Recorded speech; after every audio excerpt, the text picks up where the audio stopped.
Olá, meu nome é Daniel e neste vídeo eu vou mostrar para vocês o funcionamento de um detetor de fumaça óptico pontual.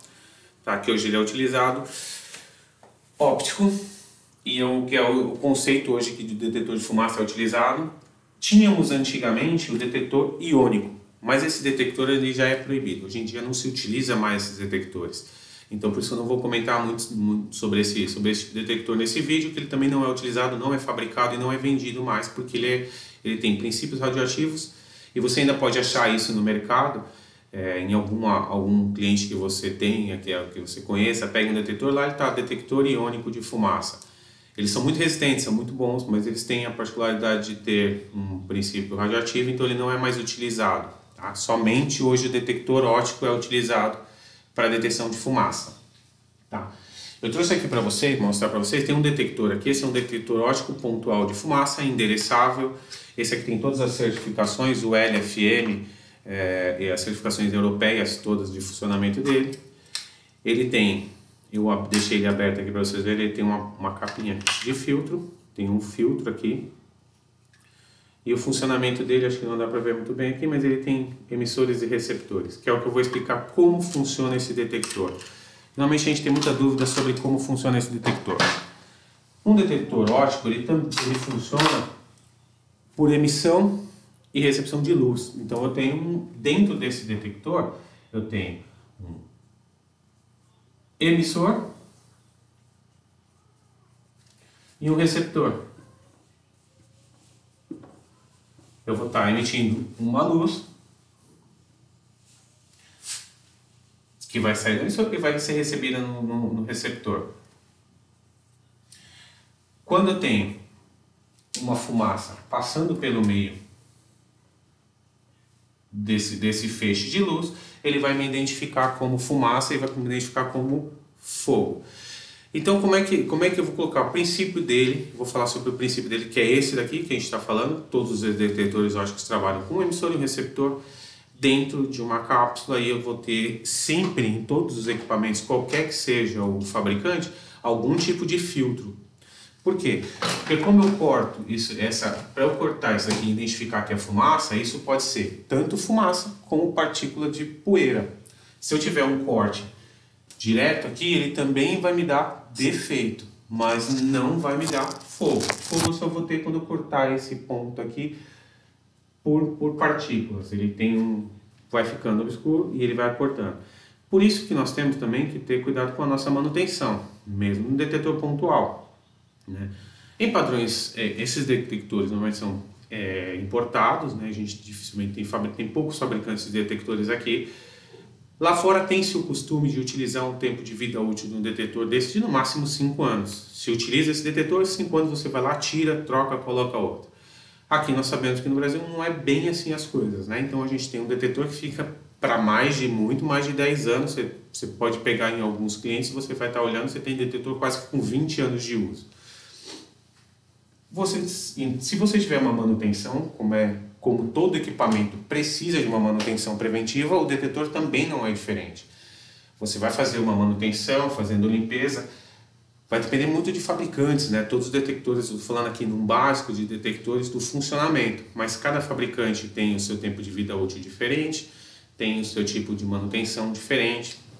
Tá? Basicamente, às vezes o que o pessoal utiliza no convencional, numa manutenção, ou que se faz uma limpeza, às vezes é jogando você pega e joga dentro do detector, você vai pegar ele montado, né? Às vezes tirando uma manutenção, às vezes que é mais simples. O que o pessoal faz é jogar jatos de ar para ver se dá uma limpeza nesse daqui, e ele acaba ganhando uma vida útil maior. Tá? Então o funcionamento dele que eu tenho é um emissor e um receptor dentro de uma cápsula, e eu coloco aqui em volta filtro para com que a poeira mais fina, a poeira mais grossa fique por fora, só vai passar a fumaça, né? No caso aqui só passa a fumaça por esses filtros, porém quando a gente vê isso aqui que a gente está falando sobre fumaça passando pelo filtro, a gente vai entender que a poeira fina também passa. Tá? E para a gente às vezes entender que às vezes você está no escritório e você fala assim, poxa, meu escritório é uma área bem limpa, eu tenho um ambiente limpo, Para entender como esse ambiente não é tão limpo assim, você vou trazer para um outro tipo de sistema, o ar-condicionado. Quando vai fazer a manutenção do ar-condicionado, você tira o filtro do ar-condicionado, você vê a poeira que nós temos aqui. No caso aqui, estou em São Paulo, ainda é pior ainda, a poluição é muito maior. Você pega esses filtros, eles são terríveis de sujo, ou o seu próprio filtro de ar-condicionado do seu carro. Então, nosso ambiente ele é muito sujo. Por isso que esse detector ele precisa de uma manutenção. Você tem que ter uma manutenção regular. Porque o que acontece? Se ele ficar sujo, ele vai ficar te dando alarme falso. Ele vai te dar alarme por qualquer tipo de poeira, qualquer movimentação ou uma fumaça mesmo muito mais pequena, ele vai estar te dando alarme. Entramos novamente naquela história. Se você tem muitos alarmes falsos no seu sistema de detecção, ele não vai ser confiável. Porque ele alarma tanto falso que quando for verdadeiro, a pessoa não vai nem mais olhar, simplesmente vai silenciar e deixar aquilo lá acontecer. E é nessas horas que a gente tem os piores incidentes. Então, voltando, o funcionamento básico dele é esse daqui. Eu coloco uma cápsula em volta para fazer um filtro, para fazer essa limpeza. Ele vai estar emitindo uma luz e recebendo. Quando ela foi cortada, ele vai alarmar.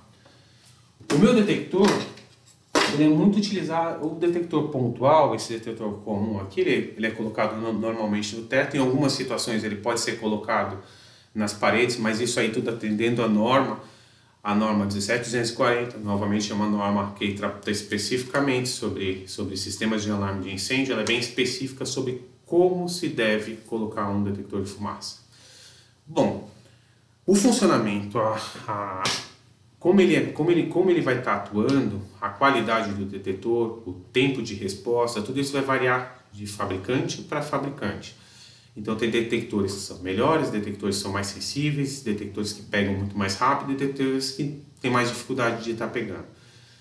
Para a cobertura diária, aqui no Brasil nós não temos uma norma que exija alguma entidade que faça uma regulamentação e que faça testes específicos nos detectores que são instalados no Brasil.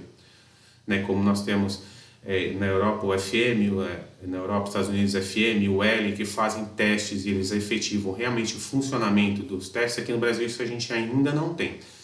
Mas a nossa norma, ela coloca ela tem alguns parâmetros que todos eles têm que estar atendendo. Ela coloca o quê? Um detetor de fumaça desse daqui, ele tem a área de cobertura máxima de 81 metros quadrados.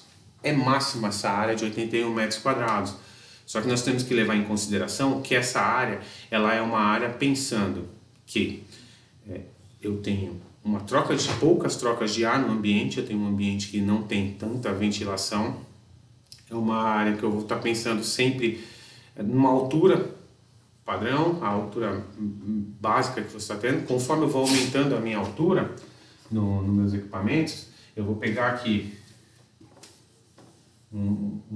tenho 2 metros de altura aqui, eu vou ter um detetor pontual aqui, ele vai ter uma área de cobertura. Conforme essa área aqui, vai lá, 2, aumentei ele para 3 metros, a área já fica menor, né? Conforme eu vou estar aumentando aqui, porque a minha fumaça, como eu disse, uma outra coisa, ele é pontual, né? Ele é um detetor que ele está colocado lá em cima, ele necessita basicamente que a fumaça tenha que chegar até ele para ele poder detectar. Ele não puxa essa fumaça, ele não faz análise. Ela precisa passar por dentro do filtro e chegar e cortar isso aqui. Por isso que ele é um detetor pontual e passivo. A fumaça precisa chegar até ele. Nós temos detectores ativos, que são outros tipos de detectores, que em outros vídeos também eu explico também o funcionamento. Mas esse aqui, sendo passivo, eu vou depender que a fumaça que sai do meu foco de incêndio, que vai estar vindo aqui, ela vai estar vindo aqui a fumaça, vai estar vindo aqui, ela vai ter que passar por dentro dele para ele estar atuando. Então vai estar vendo aqui, pensando que a gente tem um ambiente com uma troca de ar, se tiver um ar condicionado aqui que ventile muito isso daqui, cada vez a fumaça vai dissipando mais e vai demorar mais para chegar nele. Então esses são os estudos que a gente tem que ter em mente. A norma, ela coloca isso bem, na hora de você fazer o seu projeto, ela coloca isso bem definido. Você tem parâmetros, conforme vai aumentando a altura, vai diminuindo a área de cobertura, O número de trocas de ar também, conforme vai aumentando o número de trocas de ar, ele vai diminuindo também. Isso eu não vou entrar aqui nesse assunto, que é um assunto muito longo, é muito específico. Cada projeto, cada sistema vai ter o seu ambiente a ser estudado para você dimensionar, né? E para um dimensionamento, vou fazer aqui um desenho aqui colocando um detetor para se ter uma ideia de como se coloca. E lembrando novamente que a norma 17240, ela coloca, mostra para você exatamente como você tem que montar essa parte desses detectores num projeto, tá? Nós vamos sempre estar visualizando aqui para a gente ter uma ideia. Eu estou com o meu teto aqui e eu vou estar cobrindo esse teto, ele vai cobrir uma área, esse detector. Eu tenho que projetá-lo mantendo a distância, respeitando a minha área, sempre para com que ele faça isso daqui. Ele vai estar cobrindo, eu coloco detectores, eu vou ter que ter a área de cobertura sempre feita. Vamos pôr aqui, pensando no ambiente, eu vou estar colocando aqui o detector, vai estar aqui, onde eu projetei isso daqui para que eu não tenha nenhuma área aberta desse foco de incêndio. Porque às vezes a pessoa coloca aqui, pensa em 81 metros quadrados, faz um cálculo simples e coloca numa sala, achando que um detector vai te atender, vai lá e coloca lá um detector lá no centro, e 81 metros quadrados, a área dela faz isso aqui. Vamos imaginar isso daqui. Ele colocou aqui. Esses pontos ficaram em aberto. Isso não está permitido na norma, tá? Então, o funcionamento de um detector de fumaça óptico pontual é esse. Ele vai estar trabalhando com um emissor, com um receptor. Eu vou ter que colocá-lo sempre com essa distribuição e sempre respeitando a minha altura também. Que a norma também especifica com a tabelinha, tem uma tabelinha lá que vai estar te mostrando.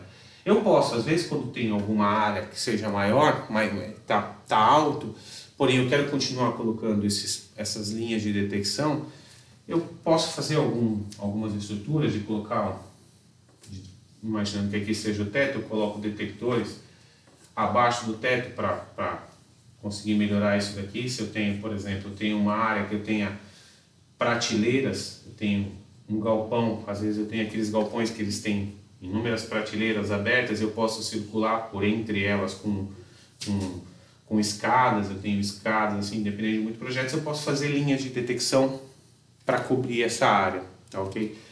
E sendo um galpão, muito alto, eu vou ter que lembrar que se eu coloco um detetor de fumaça num galpão alto ou num hall quando eu tenho aqueles edifícios que eu tenho um primeiro hall de recepção com pé direito duplo ou triplo, é muito alto, se eu colocar um detetor desse, a fumaça, até ela chegar lá em cima, no teto, e chegar em específico nesse cara aqui, ela vai demorar muito, e eu tenho que olhar a altura, se é permitido ou não. Se passou de 8 metros, eu já tenho que colocar um outro tipo de detector. Aí é um detector linear de fumaça, que é o chamado Beam Detector. Se você quer saber como funciona o Beam Detector, ficou curioso, dá uma olhada no link aqui embaixo, que tem um link de um vídeo explicando o que é um detetor linear e como funciona ele, como é que a gente coloca ele, tá ok? Não se esqueça também de se inscrever no canal, deixar os comentários, dúvidas, tudo que você tiver de interesse sobre o vídeo, deixa nos comentários aqui, a gente vai estar respondendo. Voltando aqui, então eu tenho que sempre tomar cuidado com isso. Eu tenho uma altura, ficou muito maior a minha altura, eu vou pensar que ele já não vai ser mais útil, eu vou ter que partir para um outro tipo de sistema de detecção, detetor linear ou algum outro tipo como detetor por aspiração, que também é um outro tipo de detecção ativo. Esse detector de fumaça óptico pontual, ele tem, como eu falei em alguns outros tipos, em outros vídeos, que são convencionais, são os convencionais burros, inteligentes ou analógicos, tá? Tem o endereçável e o analógico. Porém, desde o convencional até o analógico ou o algorítmico, também o princípio de detecção é o mesmo. No algoritmo, normalmente, às vezes eu tenho um detetor de temperatura junto também. Ele também faz a verificação da parte de temperatura. E o detetor de temperatura, o termovelocimétrico ou o térmico, também tem em outros vídeos. Você pode dar uma olhadinha lá que eu também explico também o funcionamento deles. Bom, o detetor óptico a gente tem que olhar o princípio de funcionamento dele, é isso, um emissor e um receptor, cortou, um feixe com uma fumaça ou partícula de poeira fina também alarma. E às vezes acontece, você está num determinado cliente, dá muito alarme, o cliente você pergunta, você verificou? Ah, verifiquei e não tinha nada de fumaça. Às vezes a pessoa está fazendo uma limpeza e está levantando uma poeira enorme, ou é uma área de um estoque, alguma coisa, faz uma poeira enorme e ele acaba sujando. E esse detetor ele tem também tempo de vida útil, tem que ser respeitado e tem que se fazer manutenção, tá ok? Espero ter esclarecido as suas dúvidas. Qualquer coisa, não se esqueça de deixar nos comentários qualquer dúvida e se inscrever no canal. Obrigado!